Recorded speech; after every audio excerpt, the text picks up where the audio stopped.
Saya sudah menikah dan sekarang sudah berpisah. Ternyata saya dibohongi selama perkenalan, sampai yang ternyata dia adalah seorang gay. Gay itu LGBT. Gay itu kalau nampak anak gadis cuek aja dia, tapi kalau nampak anak lajang meniti air liurnya. Itu gay.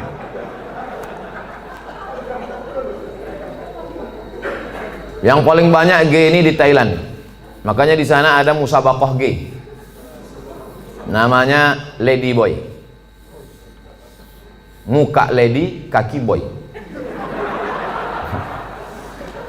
Yang paling hebat merubah buah-buah ini itu di Bangkok. Bisa dirubah orang itu, jeruk itu manis luar biasa. Bisa dirubahnya apel, bisa dirubah.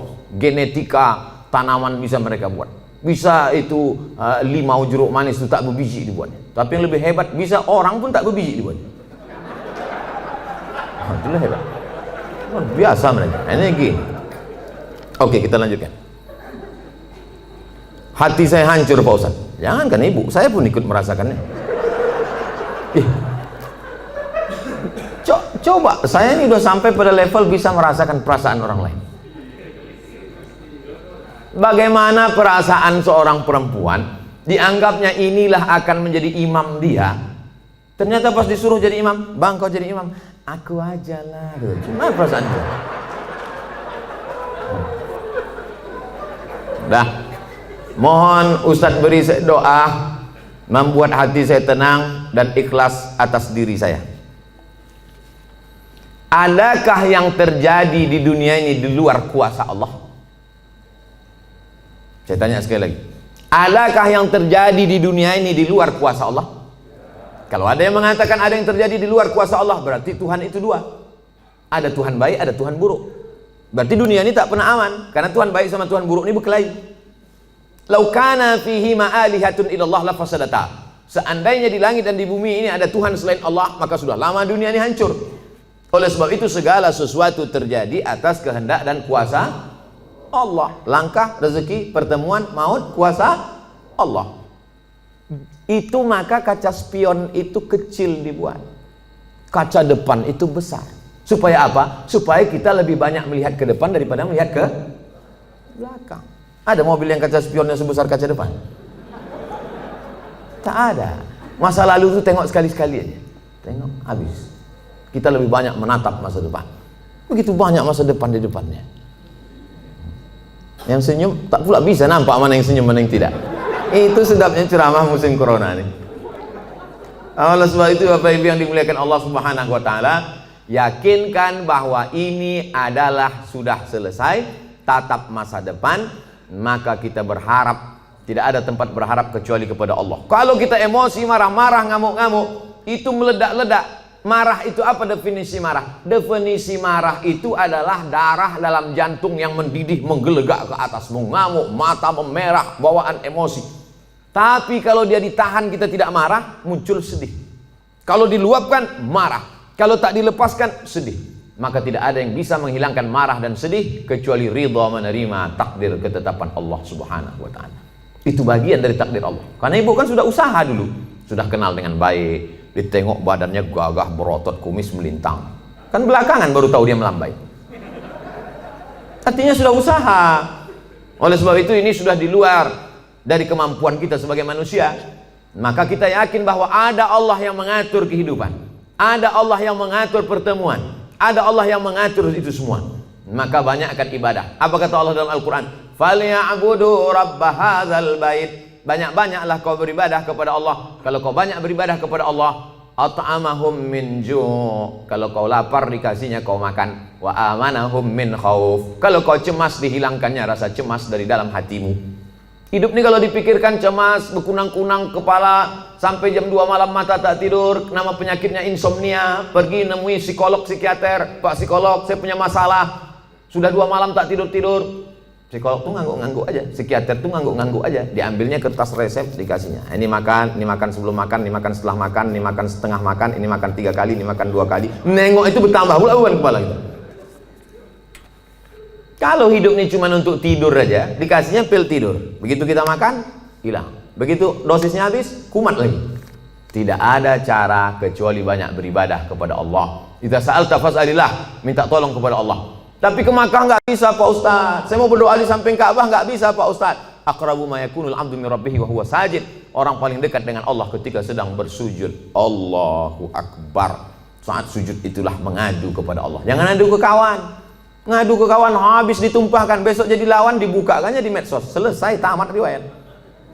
Mengadu kepada Allah Subhanahu wa taala, meneteskan air mata. Tak ada tempatku mengadu kecuali Engkau ya Allah. Tak ada tempatku minta kecuali Engkau ya Allah. Tolong aku ya Allah. Hasbunallah wa ni'mal wakil, ni'mal maula wa ni'man nasir.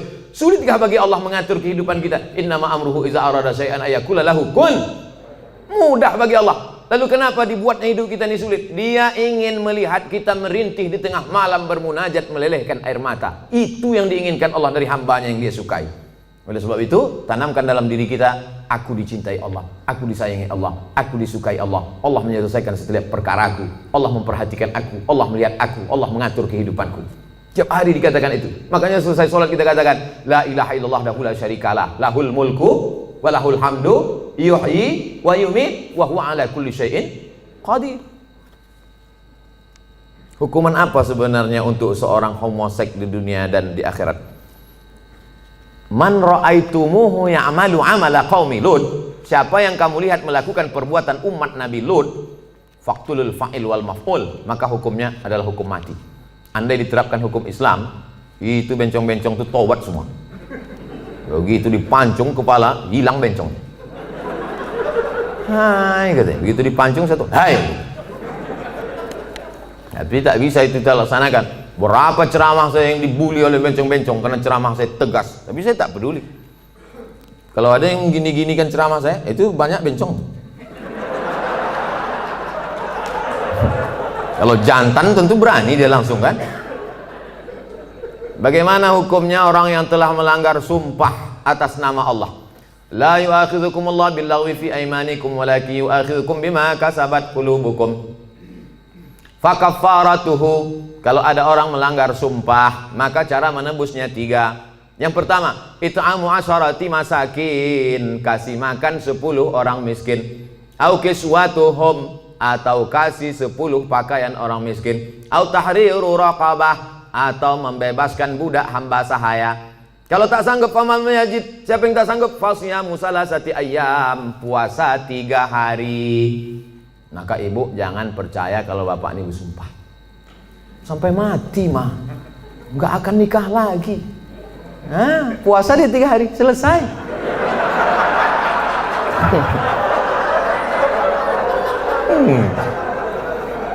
Jadi saya ketemu sama bapak-bapak, bapak-bapak, Ustadz, aku dulu Pak Ustadz sudah bersumpah aku sama biniku, aku tak akan, walaupun kau mati meninggal dunia, aku tak akan nikah lagi sampai mati. Terus ini istri bapak, iya 3 hari dia meninggal, nampakku yang lain katanya.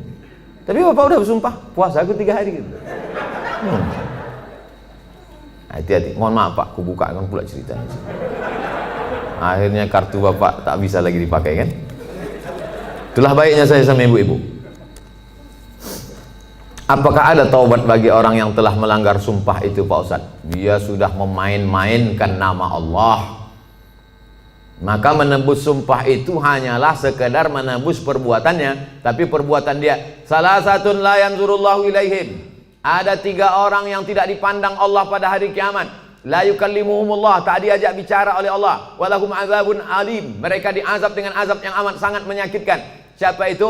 Orang yang bersumpah palsu, terutama dalam berdagang. Berapa ini harganya? Aku tak ada ngambil untung, ini aku jual modal aja nih, demi Allah. Mana ada orang jual modal? Kau kalau bohong jangan nampak kali. Tak ada orang jual modal, pasti dia ngambil untung. Udahlah bohong, mau melakukan barang, itu tak dipandang Allah, tak dilihat Allah pada hari kiamat. Apalagi yang bersumpah-sumpah itu pakai Quran pula tuh di atas. Saya bersumpah akan menjadi PNS, bersedia ditempatkan di seluruh Indonesia dari Sabang sampai Papua, bersedia 3 hari tempat sana, balik ngurus surat pindah. La ilaha illallah. Mudah-mudahan yang sudah bersumpah nih taubatnya diterima Allah SWT. Banyak juga.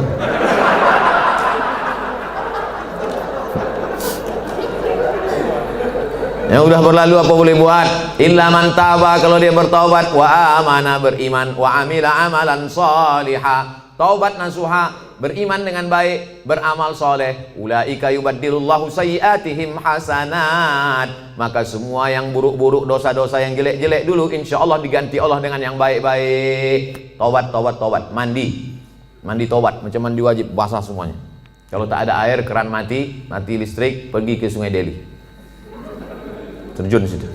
Insya Allah kalau dapat yang dalam tuh bukan cuma dosa hilang, kau hilang sekalian. Setelah itu sembahyang sunat taubat, usolli sunnat taubat, raka'ataini lillahi ta'ala, Allahu Akbar, iftitah, habis itu Fatihah, habis itu ayat terserah, apa terserah ayatnya. Qul huwallahu ahad, kata malaikat, kau sembahyang taubat pun qul huwallah juga. Panjanglah sedikit. Bagaimana keadaan orang yang melanggar sumpah jika dia meninggal sebelum taubat, Pak Ustadz? Orang yang mati berdosa, dalam keadaan membawa dosa, mati dia, maka dia masuk neraka dulu singgah, dicuci, diobok-obok dulu neraka. Panas neraka itu Pak Ustadz, diletakkan batu kerikilnya di tapak kaki, mendidih otak di kepala. Berapa derajat tuh Pak Ustadz? Udah begitu panasnya kau tanya lu gak lagi derajat? Ya belau ka'baihi, sampai ke mata kaki, yaghli bihadi mauhu, hadis riwayat Bukhari, mendidih otak di kepala. Makanya selalu doa kita, Rabbana atina fid dunya hasanah wa fil akhirati hasanah wa qina azabannar. Insyaallah semua yang hadir ini masuk surga, tak singgah di neraka. Bagaimana pandangan Ustadz ketika seorang pemimpin bertutur kata tak santun, tak bertata krama kepada bawahannya, padahal hakikatnya seorang pemimpin itu harusnya bisa menjadi panutan bagi orang yang dipimpinnya.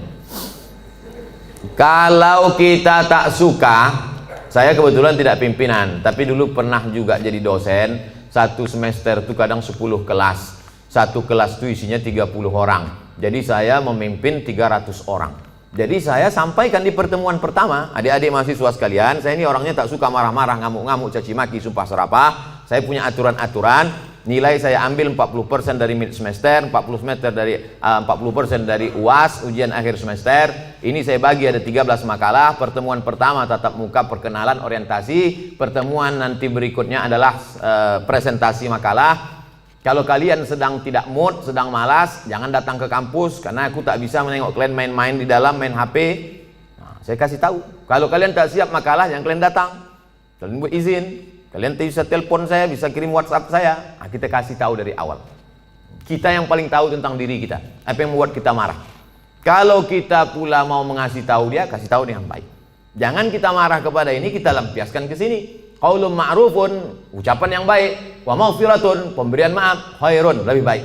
Pimpinan juga tak bisa marah-marah. Apa titel Bapak tuh? Mudah marah. Nah, oleh sebab itu maka, tapi pemimpin tak boleh pula tak marah. Karena kalau pemimpin tak ada marah, makanya ada punishment, ada hukuman, ada SP1, ada SP2, ada SP3.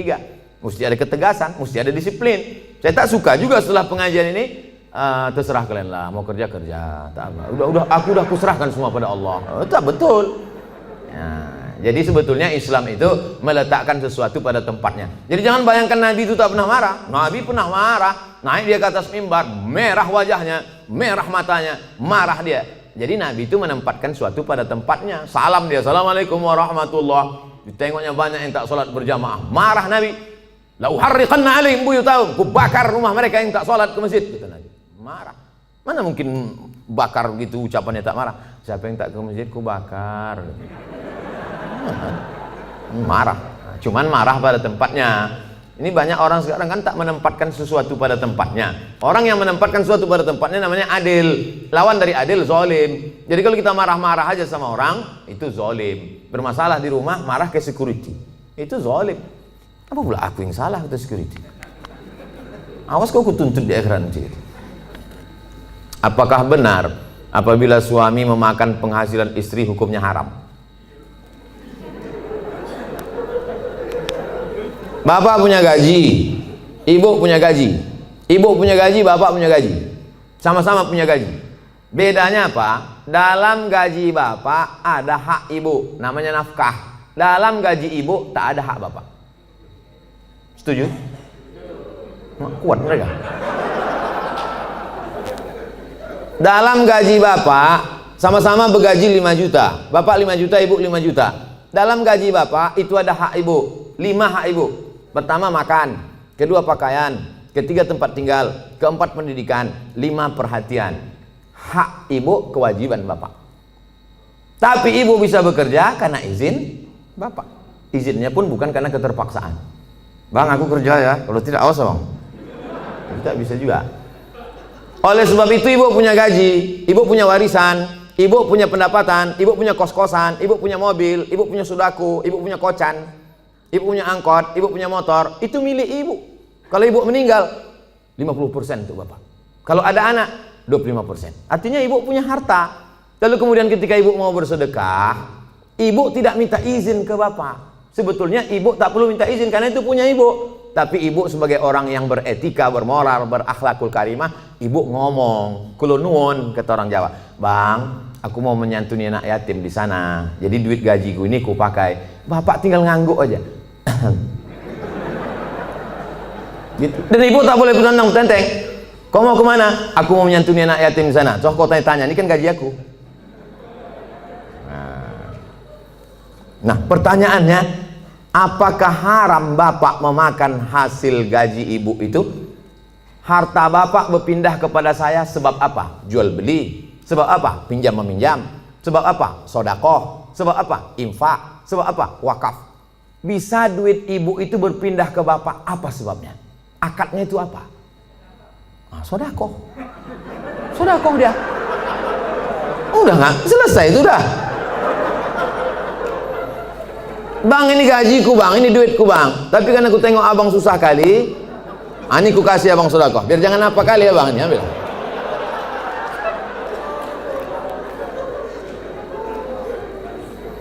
Assalamualaikum Ustaz. Semoga Ustaz sehat-sehat. Amin. Mau tanya Ustaz, apa hukumnya orang tua yang tidak mengakikahkan anaknya? Apakah masih bisa apa hukumnya orang tua tak mengakikahkan anaknya? Kullu mauludin, setiap anak yang lahir rohinatun, tergadai. Jadi kalau mobil kita tergadai, STNK BPKB kita gadaikan, setelah ada duit kita tebus. Maka anak kita ini tergadai. Bagaimana cara menebusnya? Tulbahu anhu yauma sabi'ihi. Sembelihkan kambing hari ke-7. Yuhlaku, cukurkan rambutnya. Wa yusama, kasih nama. Nama yang baik-baik. Siapa nama anak kau? Alan Nuari. Kenapa itu kau kasih? Lahir di jalan bulan Januari.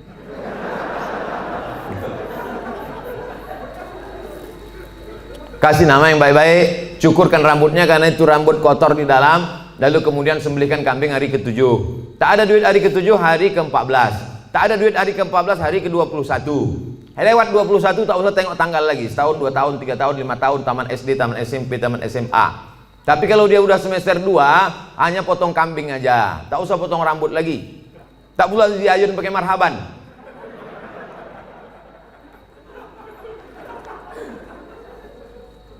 Apakah masih bisa diakikahkan setelah anak itu sudah besar Pak Ustadz? Jangankan anak itu, bapak ibu balik ke rumah nanti tanya emak sama ayah, ada tak diakikahkan? Kalau tak ada diakikahkannya, besok pagi beli kambing, boleh akikah. Akikah saja, yang pula cukur rambut, begundul semua pegawai besok. Saya tulis dalam buku saya 37 masalah populer, di situ ada pembahasan akikah setelah dewasa. Tapi yang hamil sekarang punya anak, nanti hari ke-7 potongkan, bagus. Bolehkah zakat harta dan sedekah diberikan kepada adik kandung yang beda ibu status adik saya? Tidak boleh memberikan zakat kepada orang yang wajib dinafkahi. Bapak, Mama, ini 5 juta zakat abang sekaligus belanja kita bulan ini. Bapak wajib menafkahi ibu, maka bapak tak boleh berzakat kepada ibu. Tapi ibu boleh berzakat ke bapak. Itu bedanya. Ibu boleh berzakat. Bang, ku tengok abang udah agak-agak fakir miskin nih bang. Nah, jadi bang itu zakat. Tengok susah kali kau bang. Nah ini pakai lain. Ini gaji ku bulan ini. Ibu bergaji sebulan 10 juta. 1 juta 25.000, 2,5%. Jadi kalau 10 juta 250.000. Nah, ini zakat ku bang 250, yang 750 ini sedekah. Adapun infak nanti ku tengok prestasi ya bang.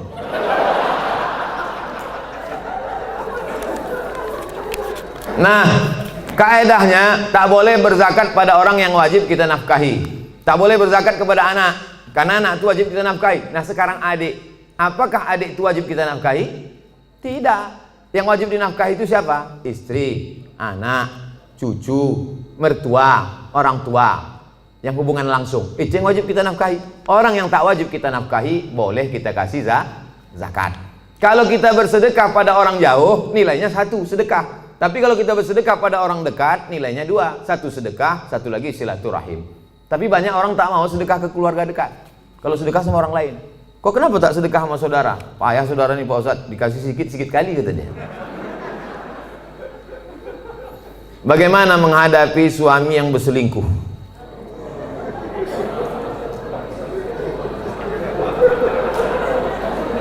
Udahlah dikasih zakat, berselingkuh pula. Ilaha illallah. Parah kali orang Medan ya.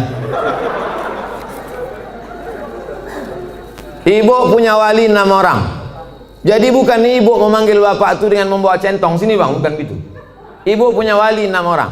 Pertama ayah, yang kedua atuk opung, yang kedua abang ayah, yang ketiga adik ayah, yang keempat abang. Yang pertama ayah, yang kedua datuk opung, yang ketiga abang, yang keempat adik laki-laki, yang kelima abang ayah, yang keenam adik ayah. 6 wali ibu itulah yang menyelesaikan ini. Maka dipanggilnya lah, setan sini kau sebentar. Orang berselingkuh itu mesti gitu manggilnya. Tak pula kita panggil kepada menantu kami silakan datang. Naiklah tengkuk dia. Kalau ada yang polisi, tentara situ, cabutkan pistol, letakkan di atas meja itu, pang, letakkan, biar tahu dia. Walaupun tak ada pelornya. Ku dengar kau udah selingkuh. Kemarin tertangkap screenshot SMS. Ini dia kan, ini foto perempuan tu kan. Kau jangan macam-macam. Kau berhenti selingkuh. Kalau kau tak berhenti, jadi kasih dia mop, di mop dia sikit. Habis itu berhenti. Iya pak, aku stop nih. Ada berhenti dia. Tinggal lagi ibu. Mau ibu menerima barang second nih?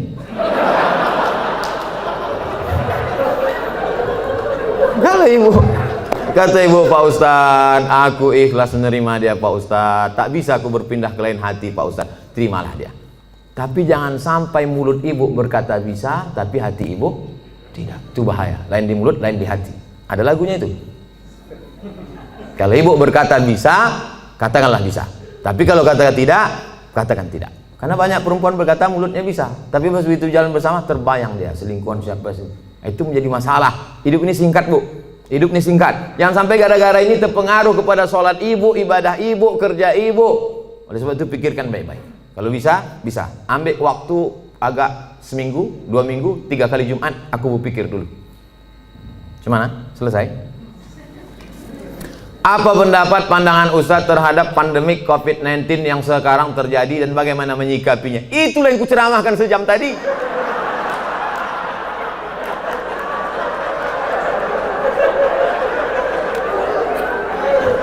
Itulah yang kucakapkan dari tadi. Mungkin pertanyaan ini ditulis sebelum tadi datang diserahkan ke panitia. Jadi sebetulnya sudah terjawab. Kalau tak terjawab juga, tinggal tonton aja Ustadz Abdul Somad Official Channel. Subscribernya udah 1 juta.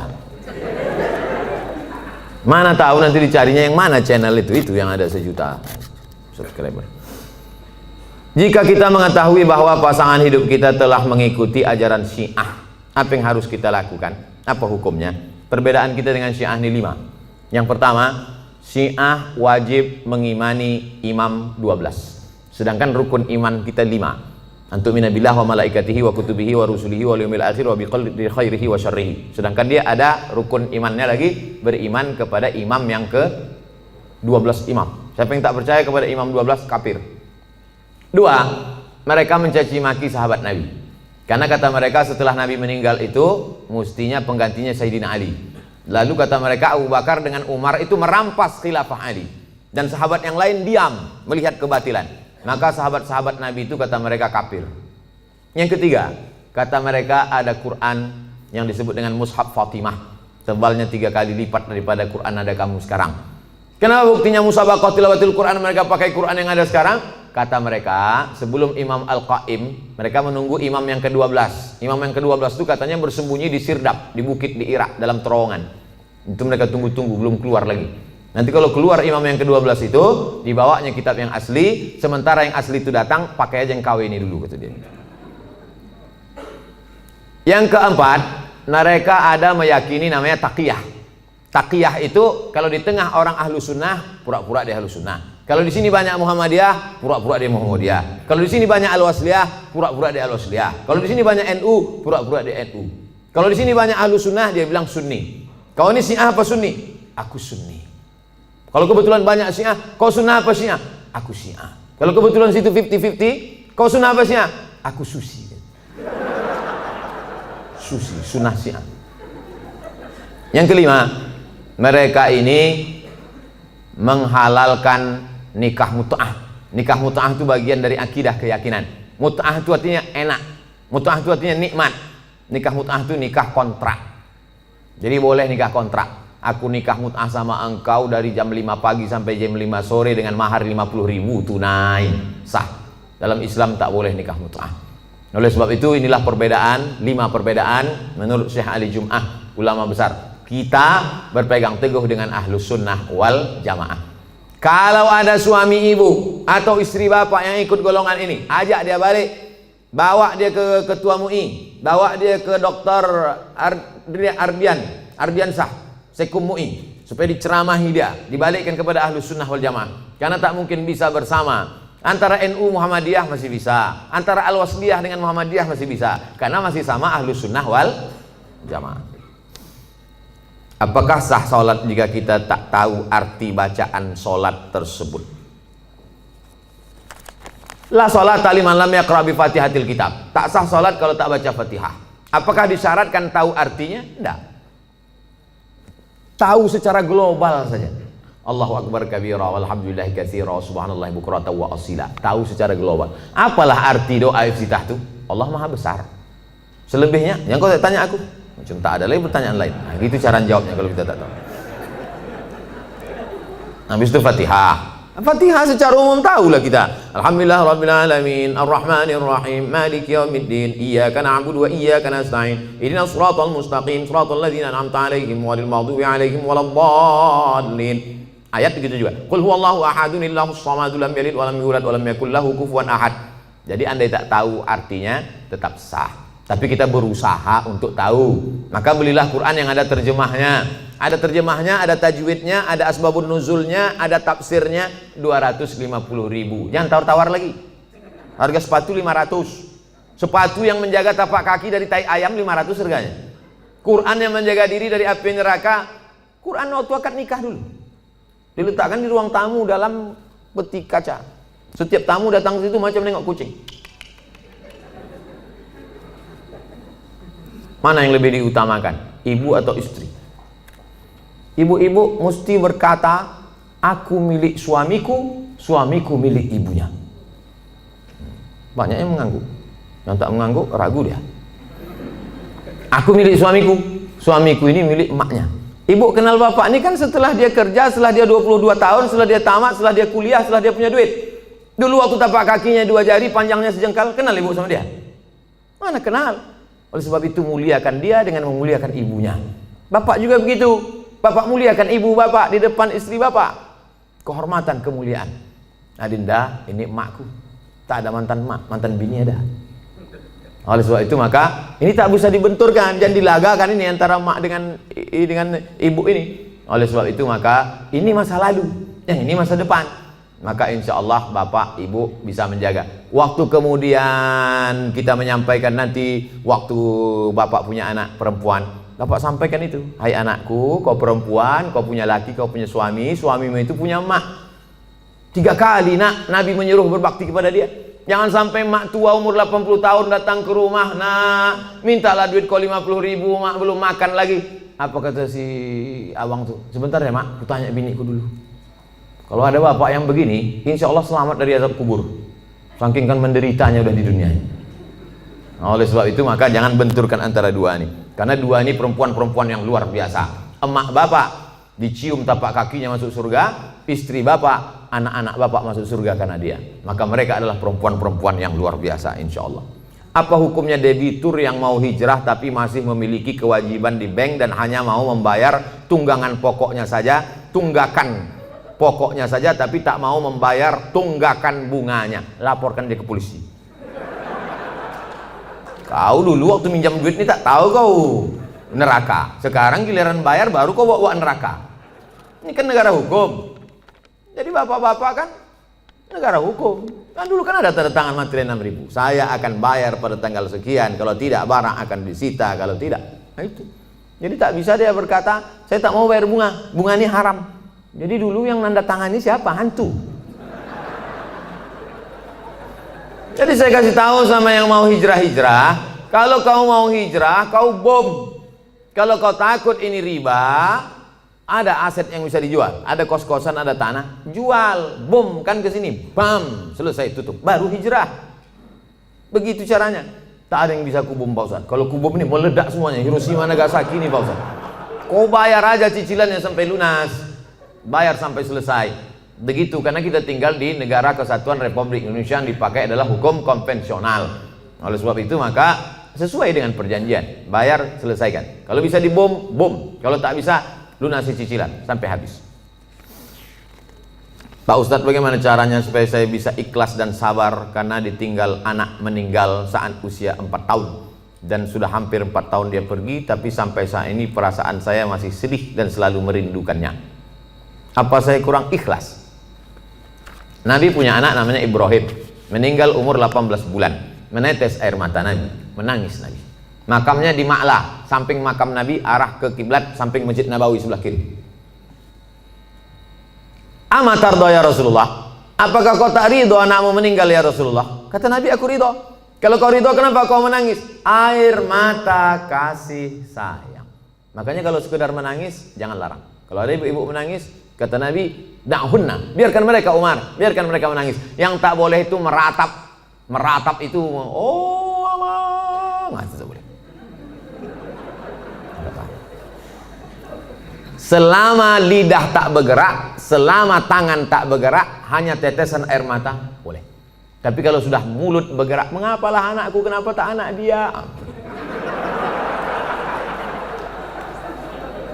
Lalu kemudian, laisa minna man darabal khudud wa syaqqal juyub. Bukan umat Muhammad SAW siapa yang memukul-mukul pipi, menarik-narik rambut. Itu tak boleh. Tahan tangan, tahan lidah. Ini yang pertama. Yang kedua, tak ada yang bisa menenangkan hati ini selain zikir dan baca Quran. Asal teringat kepada anak buah hati belayan jiwa itu, buka Quran. Hatamkan Quran dari Al-Fatihah, Al-Baqarah. Buka Quran digital, baca. Asal terasa rindu, ingat bayangannya segala macam, ingat Quran. Yang kedua, banyak sedekah. Sedekah ke masjid. Saya mengenang almarhumah emak udah setahun 4 bulan, orang tua sampai hari ini, untuk menghilangkan itu tetap tak pernah lupa baca Al-Fatihah. Asal ingat untuk almarhumah Al-Fatihah. Begitu juga kirim Al-Fatihah, baca Quran, malam Jumat surah Al-Kahfi, tiap malam baca Yasin, untuk menghilangkan itu semua. Tak ada tempat kecuali minta kepada Allah Subhanahu wa taala. Yang ketiga, ada yang lebih sayang kepada dia daripada kita. Mana yang lebih sayang kepada anak kita itu? Kita atau Allah? Allah. Itu barang pinjaman, diambilnya. Kenapa kita marah? Inna lillahi wa inna ilaihi, itu punya dia. Ketika diambil, kenapa kita marah? Ini mimbar ini bukan punya saya, ini mikrofon ini bukan punya saya. Ketika diambil marah saya, berarti saya gila. Ini bukan punya saya, kecuali ini saya bawa dari rumah. Bukan punya kita. Maka yakinkan bahwa ada yang lebih sayang daripada aku. Yang keempat, berpisahnya hanya sekejap. Nanti ketika anak ibu ini disuruh Allah masuk ke dalam surga, apa kata anak itu? Ya Allah, aku hanya mau masuk ke surga dengan yang pernah melahirkan dan membesarkan aku. Disitulah ibu mendapatkan syafaat anak. Syafaat Nabi ada, syafaat malaikat ada, syafaat Quran ada, syafaat penghafal Quran ada, syafaat ulama ada. Ada syafaat anak kecil, ditariknya ujung kain jubah ibu masuk ke dalam surga bersama dia. Anak kecil itu di dalam surga membawa nampan-nampan tempat air minum, menuangkannya lu'lu'il maknun. Mereka itu seperti permata berkilau cahaya, terbang ke sana kemari. Dia menjadi pelayan-pelayan surga karena mereka tak ada dosanya sama sekali. Yang kelima, ada yang lebih tinggi daripada amal soleh, zakat, puasa, infak, wakaf, haji mabrur dan jihad. Apa itu yang paling tinggi? Ridha. Orang yang sudah masuk surga itu ditanya Allah, kalian sudah dapat semua kenikmatan surga, apa yang belum? Ada satu ya Allah. Apa itu? Ridhakah? Kata Allah, yang dapat ridhaku cuma satu. Siapa dia? Orang yang ridha menerima ujianku. Ibu ridha menerima ujian ini, sabar ibu, maka ibu adalah orang yang masuk ke surga bersama anak itu. Mudah-mudahan kita semua sabar menerima ujian Allah Subhanahu wa taala. Amin. Ala hadhihi niyyah al-Fatihah. A'udzubillahi minasyaitonir rajim. Bismillahirrahmanirrahim. Alhamdulillahirabbil alamin. Arrahmanirrahim. Maliki yaumiddin. Iyyaka na'budu wa iyyaka nasta'in. Ihdinas siratal mustaqim, siratal ladzina an'amta 'alaihim ghairil maghdubi 'alaihim waladdallin. Amin. La tada' lana dzamban illa ghafartah. Pulang kami dari majelis ini dalam keadaan bersih dari dosa-dosa ya Allah. Wala aiban illa satartah. Tutupi cacat aib kami di hadapan-Mu, di hadapan manusia semua ya Allah. Wala maridan illa syafaitah. Ada yang sakit, maka sembuhkan dari penyakitnya ya Allah. Wala raghiban illa anjabatah. Yang belum punya anak, berikan anak yang soleh dan solihah. Wala mayitan ila rahimtah. Yang sudah meninggal dunia, lapangkan kuburnya, terangkan barzakhnya, dan jadikan keluarganya termasuk orang yang sabar. Alladzina idza asabatuhum musibah. Ketika musibah itu datang, lidahnya berkata inna lillahi wa inna ilaihi raji'un. Ulaika alaihim salawatun min rabbihim wa rahmah wa ulaika humul muhtadun. Mereka yang mendapatkan rahmat kasih sayang Allah, mereka lah orang-orang yang mendapatkan hidayah. Allahumma dafa'na al-wala wal waba wal fasya wal riba wal zina wal munkar. Angkat malapetaka bencana bil khusus wabah Covid-19 ini dari negeri kami, bil khusus dari Sumatera Utara ini ya Allah. Allahumma wafiqna lima tuhibbuhu wa tardah. Tanamkan taufik dan ridhamu dalam hati kami supaya kami beramal dengan amal yang Kau cintai dan Kau ridhai ya Allah. Allahumma rzuqna al-istiqamata ala syari'atil gharra wa tariqatil bayda. Berikan kami istiqamah supaya kami mati dalam keadaan husnul khatimah. Allahumma ja'al akhira kalamina inda intihai ajalina. Ketika ajal kami sampai, saat malaikat maut mencabut nyawa kami, jadikan yang terakhir keluar dari mulut kami la ilaha illallah Muhammadur Rasulullah sallallahu alaihi wasallam. Rabbana atina fid dunya hasanah wa fil akhirati hasanah wa qina adzabannar. Wa sallallahu ala sayyidina wa maulana Muhammad wa ala alihi wa sahbihi wasallam walhamdulillahi rabbil alamin. Taqabbalallahu minkum minna wa minkum taqabbal ya karim. Selama lebih kurang 90 menit kita bersama, banyak tutur kata menyinggung perasaan tak berkenan di hati. Saya mohon maaf kepada Bapak Dewan Komisaris, Bapak-bapak Direktur, para karyawan, pegawai semuanya. Insya Allah kita semua selalu menjaga iman dan Islam. Mohon maaf, terima kasih. Wassalamualaikum warahmatullahi wabarakatuh.